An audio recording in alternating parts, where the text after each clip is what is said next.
मध्य प्रदेश देख रहे हैं आप। लोकमंच न्यूज में आपका स्वागत है। मैं हूं आपके साथ सुरभि राजपूत। बुलेटिन की शुरुआत करेंगे, बात करेंगे सबसे पहले अशोकनगर की, जहां मां दुर्गा की प्रतिमाओं का विसर्जन किया गया। नवरात्रि के समापन अवसर पर भक्तों द्वारा जगह जगह झांकियां लगाई गई। रात से शुरू हुए चल रहे समारोह दिन भर तक चलते रहे। लोगों ने अलग अलग जलाशयों में विसर्जन किया है। तुलसी सरोवर के अलावा भादोन नदी, तुमैन की त्रिवेणी नदी सहित अलग अलग जगहों पर विसर्जन किए गए।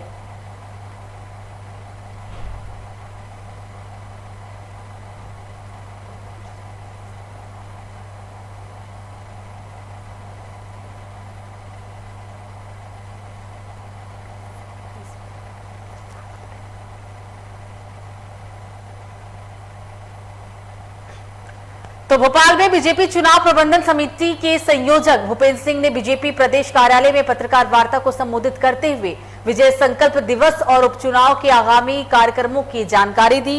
भूपेंद्र सिंह ने कहा कि उपचुनाव के क्षेत्रों में प्रत्येक मतदान केंद्र पर विजय संकल्प ध्वज फहराए गए हैं।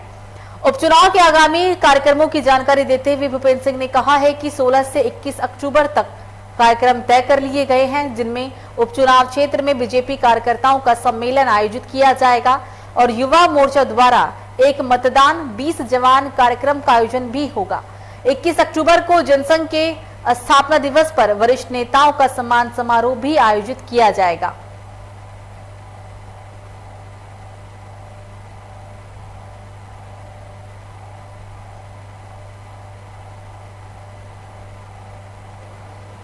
आज जो विजय संकल्प ध्वज लगाने का कार्यक्रम भारतीय जनता पार्टी ने तय किया था, हम सब को अभी तक जो जानकारी प्राप्त हुई है, बहुत ही उत्साहजनक तरीके से ये कार्यक्रम हुआ है। प्रत्येक मतदान पर एक कार्यक्रम, मतदान केंद्र पर एक कार्यक्रम हुआ है। इस कार्यक्रम में हमारे माननीय मुख्यमंत्री जी, माननीय प्रदेश अध्यक्ष जी, हमारे केंद्रीय मंत्री माननीय वीरेंद्र कुमार जी, हमारे लाल सिंह आर जी, आदरणीय कैलाश विजयवर्गीय जी, फतेह सिंह जी कुलस्ते सहित सरकार के सभी मंत्रीगण, अन्य पार्टी के वरिष्ठ सभी नेतागण अलग अलग स्थानों पर इस कार्यक्रम में सम्मिलित हुए। तो वहीं भोपाल में ऑल इंडिया मुस्लिम त्योहार कमेटी के आह्वान पर जश्न ईद मिलादुन्नबी का पर्व वर्ल्ड पीस डे के रूप में अनोखे अंदाज में मनाया जाएगा। भ्रष्टाचार, सांप्रदायिकता, आतंकवाद को समाप्त करने के लिए करोड़ों मुसलमान इज्जतमाई दुआएं करेंगे और इस खास मौके पर घरों पर चिरागा जलाकर हरे परचम भी फहराए जाएंगे। पत्रकारों से चर्चा करते हुए विधायक आरिफ मसूद और ऑल इंडिया मुस्लिम त्योहार कमेटी के राष्ट्रीय अध्यक्ष पीरजादा हजरत डॉक्टर साफा शहमीरी खुर्रम ने कहा है कि देश में मुस्लिम त्योहारों की आयोजन की मुख्य संयोजक ऑल इंडिया मुस्लिम त्योहार कमेटी के आह्वान पर पैगंबर हजरत मोहम्मद साहब की सालगिरह ईद मिलादुन्नबी का पर्व जश्न देश भर में मुसलमान इस बार कुछ खास अंदाज में मनाएंगे।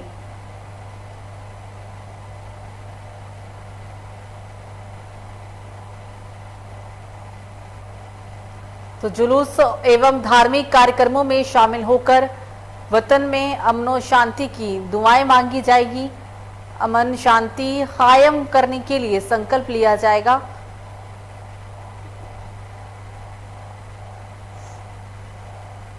है, इसीलिए हर साल पूरे हिंदुस्तान में ऑल इंडिया मुस्लिम त्योहार कमेटी ईद मिलादुन्नबी का जश्न मनाती है। इस बार कुछ अनोखे अंदाज में मनाने का फैसला किया गया है। वर्ल्ड पीस डे, आलमी योम अमन, विश्व शांति दिवस के रूप में दुनिया का जो सेंटर है, जिसे भोपाल कहते हैं, यहाँ से ये पैगाम जाएगा। तो वहीं राजधानी भोपाल में अस्पतालों में बेड की संख्या बढ़ाई गई है। जरूरत है वहां डॉक्टर और पैरामेडिकल स्टाफ की। सरकार संभावित लहर को लेकर पूरी तरीके से सतर्क मोड में दिख रही है। सरकार के असर पर किसी भी इंतजाम की कोई भी कमी नहीं है। कांग्रेस चुनावी अभियान पर मंत्री श्री भूपेंद्र सिंह ने तंज भी कसा है। कांग्रेस के पास कोई कैडर नहीं है। प्रत्याशी अपने प्रयासों से जो कुछ कर ले वो कर लें। मध्य प्रदेश में कांग्रेस में निशाना का वातावरण है, निराशा का वातावरण है। मध्य प्रदेश में कांग्रेस कमलनाथ जी तक सीमित हो गई है। कमलनाथ की कांग्रेस मध्य प्रदेश में चल रही है। कांग्रेस में अरुण यादव जी, अजय सिंह को एक तरफ कर दिया गया है। कांग्रेस में जो हो रहा है वो ट्विटर और सोशल मीडिया में दिखने भी लगा है।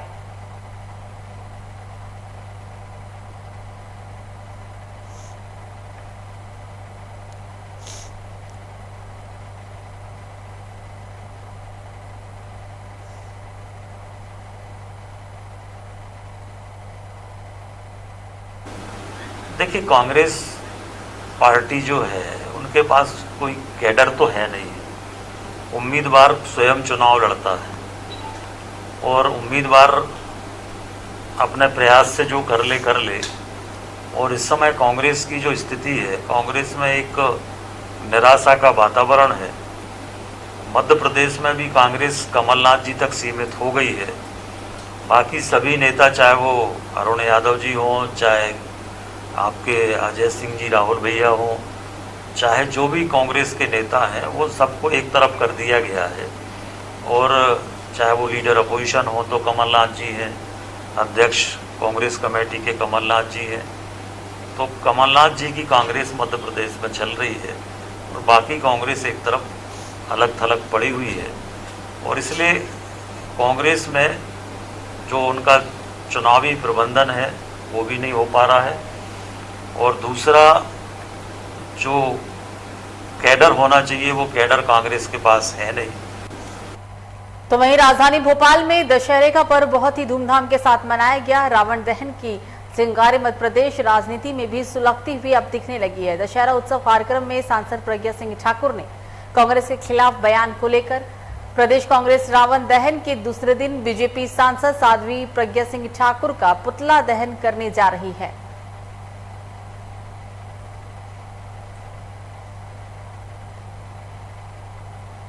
जी, दशहरे के एक सार्वजनिक मंच जिसमें के माध्यम से विजयदशमी का त्यौहार मनाया जाता है, रावण और रावण प्रवृत्तियों का नाश किया जाता है।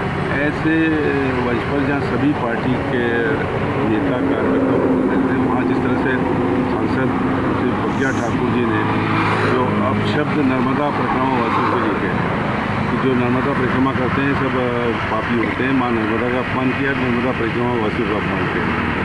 ये जनता ने अगर ये पोस्टर लगा दिए थे कि ये गुमशुदा की तलाश, तो जब 2 साल का कोरोना काल आया, जब लोगों को इंजेक्शन नहीं मिल रहे थे, बेड नहीं मिल रहे थे और उनकी सांसद गायब हो, तो इसके अगर पोस्टर लगाए तो कांग्रेस जिम्मेदार नहीं है। वो जनता जिन्होंने इनको चुना है वो उन्होंने इस बात की मांग की थी।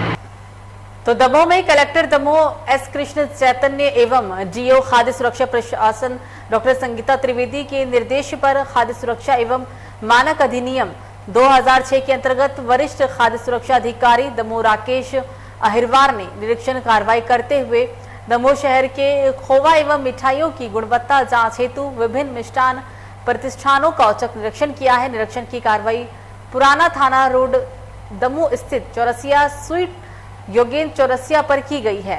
निरीक्षण के दुकान में विक्रय हेतु संग्रहता खोवा के से निर्मित खोवा पेड़ा स्वीट के नमूने जांच के लिए भेजे गए, जिनको गुणवत्ता परीक्षण के लिए QTTL खाद्य परीक्षण प्रयोगशाला इंदौर में भेजा गया है। प्रयोगशाला से जांच रिपोर्ट आने के बाद नियमानुसार वैधानिक कार्रवाई भी की जाएगी।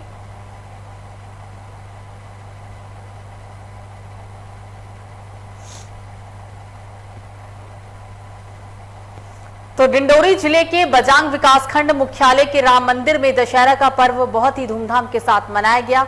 ठाकुरदेव मैदान में रावण का पुतला दहन कर बुराई पर अच्छाई की जीत का जश्न मनाया गया है। बजांग मुख्यालय में आयोजित दशहरा कार्यक्रम को देखने के लिए दूरदराज के ग्रामीण बजांग मुख्यालय पहुंचे। रावण का पुतला दहन कार्यक्रम के दौरान काफी संख्या में लोग शामिल हुए और धूमधाम के साथ दशहरे पर्व को मनाया। कल पूरे देश में हर्षोल्लास के साथ दशहरे का पर्व मनाया गया है। आपकी तस्वीर मध्य प्रदेश के डिंडौरी से देख रहे हैं। डिंडौरी के अंदर भी लोगों की काफी संख्या देखने को मिली। हालांकि पिछले 2 साल के मुकाबले, पिछले 1 साल के मुकाबले इस बार लोगों की भीड़ भी देखने को मिली है, क्योंकि पिछले साल कोरोना के कारण जो त्योहार की झलक देखने को मिली है वो कहीं ना कहीं पिछले साल में रंग फीका दिखाई दिया था।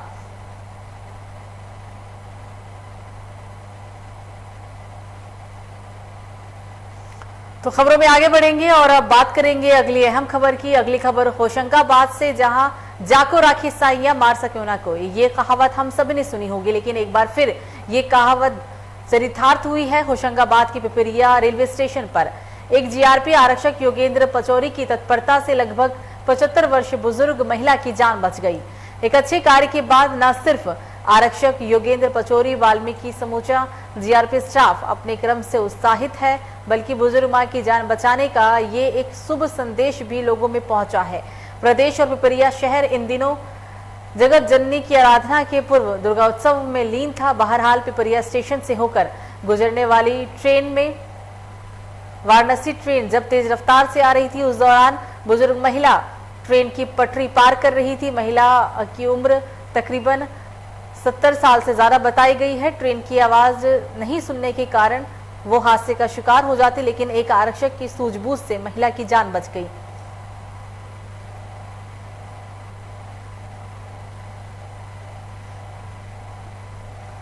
तो खबरों में आगे बढ़ेंगे और अब बात करेंगे अगली खबर की। अगली खबर जबलपुर से। जबलपुर के लेबर चौक में विश्व हिंदू परिषद बजरंग दल के द्वारा लेबर चौक में विजयदशमी के उपलक्ष्य में शास्त्रों का पूजन कर पूरे हिंदू रीति रिवाजों के अनुसार महाआरती किया गया। साथ ही आमजन तक ये संदेश पहुंचाया गया है कि हर हिंदू को अपने घरों पर शस्त्र रखना चाहिए, ताकि समय अनुसार वो अपनी और अपने परिवार की आत्मरक्षा के लिए शस्त्रों को उठा सके।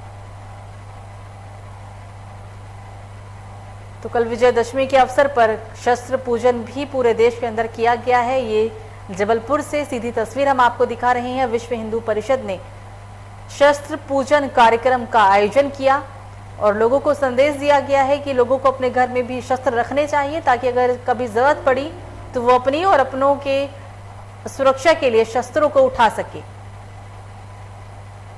महत्व शास्त्रों का है, वही महत्व शस्त्रों का भी है। इसी संदेश को देते हुए विजयदशमी, प्रत्येक वर्ष विजयदशमी के दिन विश्व हिंदू परिषद प्रत्येक अपनी इकाइयों में शस्त्र पूजन का आयोजन करता है, जिसमें विजयदशमी के दिन हम समस्त शस्त्रों को रखकर उनका पूजन, आरती और भी आयोजन करते हैं।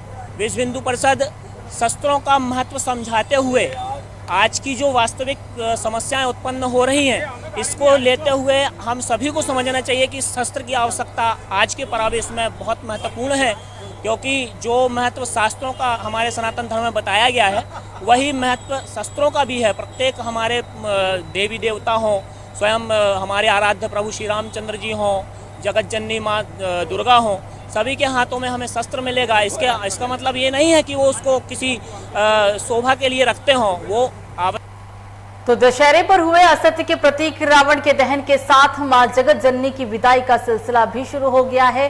संस्कारधानी कहलाने वाले जबलपुर की सड़कों पर बड़ी संख्या में लोग जय माता दी के नारों के साथ मां दुर्गा को विदाई देते हुए नजर आए। इस मौके पर काफी धूमधाम और भारी सुरक्षा के बीच मां दुर्गा की प्रतिमाओं का विसर्जन नर्मदा को प्रदूषण मुक्त रखने बनाए गए कुंडों में किया गया। इसी कड़ी में जबलपुर में बग समाज ने सिंदूर खेला और परंपरा निभाने के बाद भारी मन से मां दुर्गा को अंतिम विदाई दी। मां दुर्गा की विसर्जन यात्रा सीधी बाला बोस बंगाली क्लब से शुरू हुई और मालवीय चौक, ब्लू चौक, छोटी लाइन से होते हुए नर्मदा के तट गवारी घाटी पहुंची, जहां मां के भक्तों ने मां का पूजन कर आशीर्वाद लिया और फिर उनका विसर्जन प्रशासन की गाइडलाइन के तहत कुंड में किया।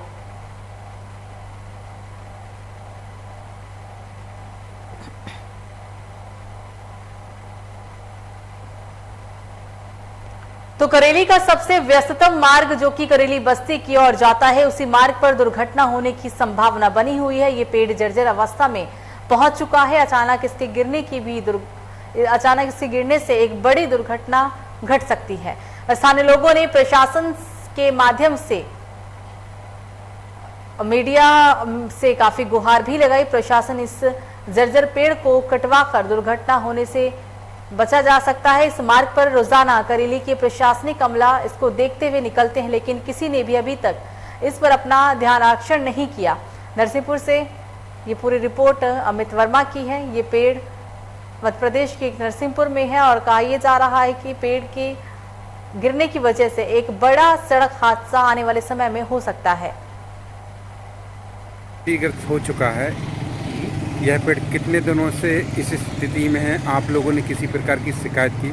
जी सर, ये मैं 3-4 साल से देख रहा हूँ। मैंने इसकी करेली से नरसिंहपुर जाने वाली है रोड है, यहाँ पर ये पेड़ लगा हुआ है।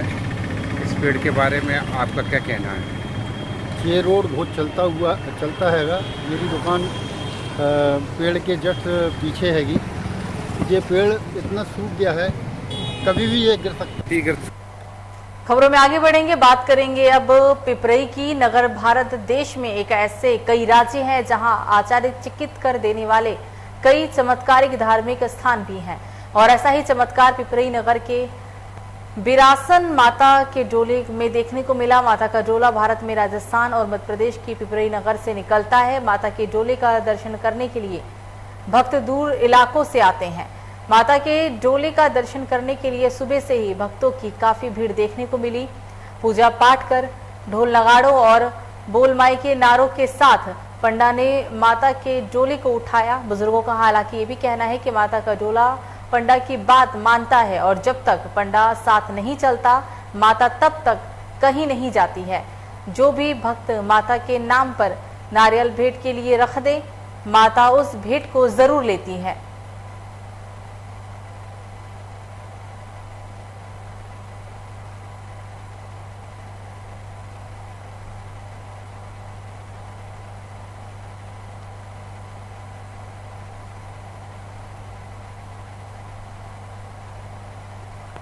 तो रतलाम के जावरा में आज अवैध कॉलोनियों पर प्रशासन का बुलडोजर चला। प्रशासन ने 14 कॉलोनियों को चिन्हित किया है, जिनमें से आधा दर्जन अवैध कॉलोनियों के पक्के निर्माण को तोड़ने की मुहिम शुरू हो गई है। प्रशासन ने आज हुसैन टेकरी क्षेत्र की 2 कॉलोनियों के अवैध निर्माण को जमींदोज किया है। जावरा शहर में हो रही इस बड़ी कार्रवाई के लिए बड़ी संख्या में पुलिस बल और नगर पालिका की टीम देखने को मिली। तो ये जमींदोज की कार्रवाई रतलाम में अवैध कॉलोनियों के ऊपर प्रशासन का बुलडोजर चला और इस दौरान भारी संख्या में पुलिस फोर्स तैनात थी।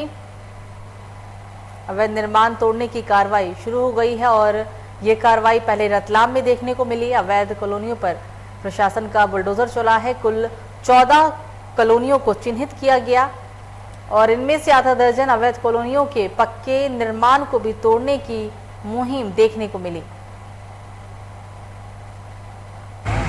देखिए, जावरा में जितनी भी अवैध कॉलोनियाँ हैं उनके पास हमने नोटिस दिया था और किसी भी तरह की अगर उनसे डॉक्यूमेंट्स मांगे थे कि अगर आपके पास किसी तरह की विकास अनुमति हो या TNCP से अप्रूव कोई प्लान, तो जिन जो भी नहीं दिखा पाए हैं, इवन जिसने अप्लाई तक नहीं किया है, तो उन सब के ऊपर कार्रवाई चल रही। तो हमारी अराउंड 100 के ऊपर कॉलोनियाँ हैं टोटल। इसमें से कुछ अलग अलग तरीके कुछ वैध हैं, कुछ वैध होकर विकसित हैं, कुछ जो पूरी तरीके से अवैध हैं। तो अभी हमने जो इनिशियल फेज़ में जो पूरी तरीके से जो अवैध है, जो डेवलपमेंट फेज में है, वो एरिया, तो उन पर कार्रवाई चल रही है। तो खबरों में आगे बढ़ेंगे और अब बात करेंगे अगली अहम खबर की। अगली खबर आपको बता दें शाहजहाँपुर से आ रही है। शाहजहाँपुर में बिहार के मध्य प्रदेश के शाहजहाँपुर की 5 वर्षीय निर्विका कोठारी आज रात 9:30 बजे कलर्स चैनल पर प्रसारित होने वाले धारावाहिक थोड़ा बादल थोड़ा पानी में नजर आने वाली है। नन्ही सी उम्र में ही इनके इंस्टाग्राम पर 50,000 फॉलोवर्स है। शाहजहाँपुर की इस नन्ही परी ने अपने अभिनय से इंस्टाग्राम पर तो धूम मचा ही रखा है, लेकिन अब इसने अपने अभिनय की छाप मायानगरी पर भी छोड़ दी है।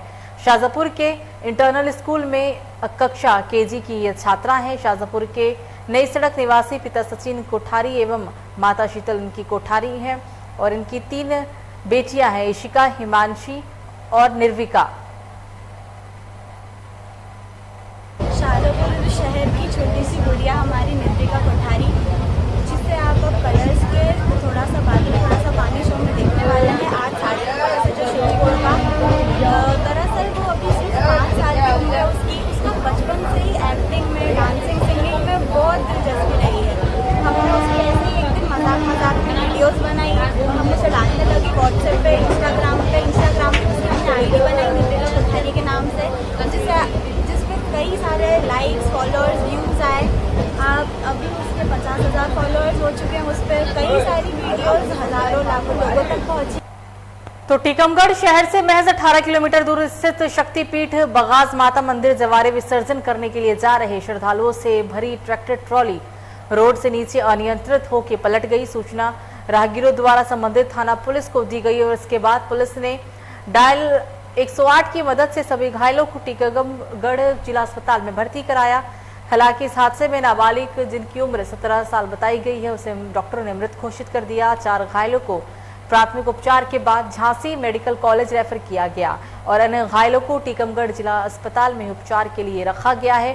टीकमगढ़ जिला अस्पताल में भर्ती घायलों का हालचाल जानने के लिए टीकमगढ़ विधायक राकेश गिरी वहां पहुंचे और लोगों को देखने जिला अस्पताल पहुंचे। टीकमगढ़ विधायक राकेश की व्यवस्थाओं को लेकर नाराजगी भी देखने को मिली।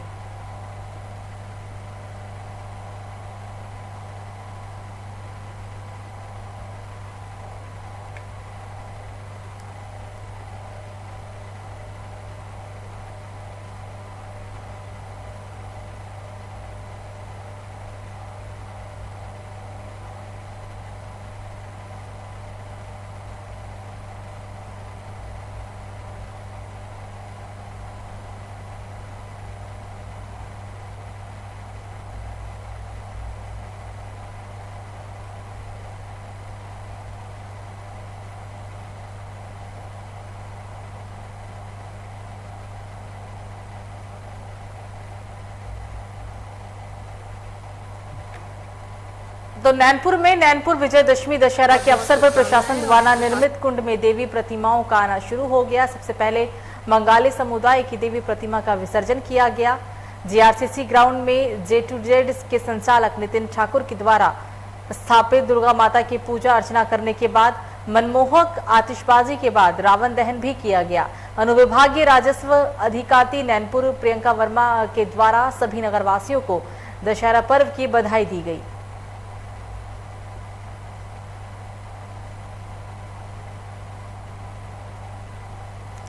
तो खबरों में आगे बढ़ेंगे और अब बात करेंगे एक और अहम खबर की, जो कि नरसिंहपुर से ही सामने आ रही है। नरसिंहपुर के अंदर करेली का एक सबसे ऐसा व्यस्तम मार्ग है जो करेली बस्ती की ओर जाता है और उस मार्ग पर दुर्घटना होने की संभावना बनी ही रहती है। वजह यह है कि यहाँ पर एक पेड़ काफी जर्जर अवस्था में पहुंच चुका है, लेकिन अभी तक प्रशासनिक अधिकारियों की नजर इस पर नहीं पड़ी है। कहा यह जा रहा है कि इस जर्जर पेड़ के सामने से ही रोजाना प्रशासन का अमला गुजरता है, लेकिन इस और कोई भी ध्यान नहीं दिया जाता।